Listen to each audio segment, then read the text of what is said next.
RPG romances are supposed to be a reward. You do the quests, you make the right dialogue choices, you show up, and eventually the game offers you a storyline and a unique understanding of a certain character. But apparently, some characters didn't get that memo, because romancing them feels much more like a test than a reward. Today we're talking about 7 RPG romances that seem genuinely designed to make you question everything, including your own judgment for the unhinged links you have to go to make them work. Let's get into it.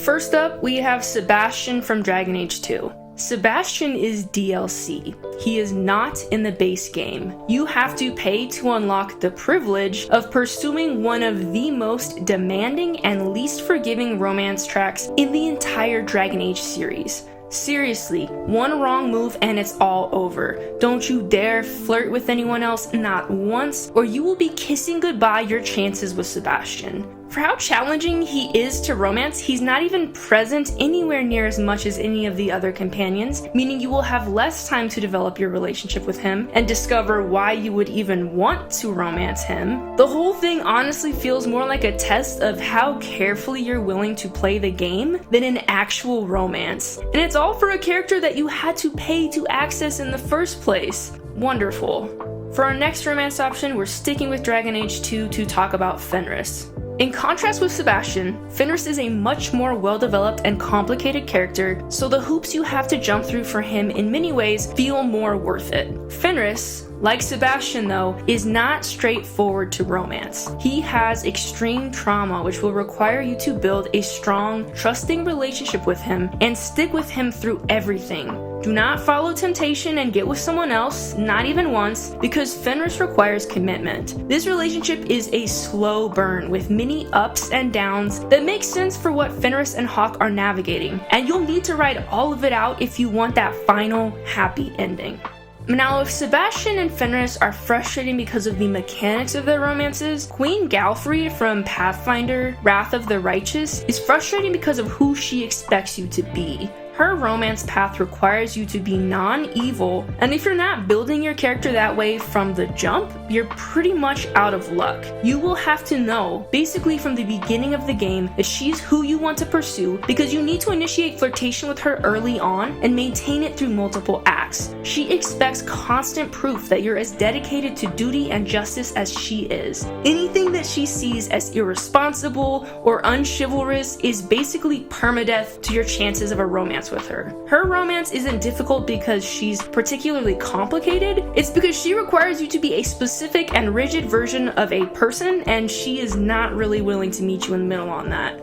And then we have Minthara, who prefers you to be pretty much the exact opposite of anything that Galfrey wants in her ideal partner. Minthara approves of power, independence, and ruthlessness, and she wants you to show that you're willing to give for those things, no matter the cost. The biggest challenge that players face with romancing Minthara is that early on, she asks you to side with her in attacking the Grove. If you do this, it leads to her Act 1 romance scene, in exchange for the deaths of many innocent druids and tiefling refugees. If you're playing as a quote-unquote good character and you're unwilling to budge on this, you can still romance Minthara, but you won't get that early intimate scene, meaning you miss out on a key romantic scene for a character whose romance unfortunately already doesn't feel quite as full as the other romance options in this game. So, the question is, are you willing to drop your morals for that early intimate scene? It's up for you to decide.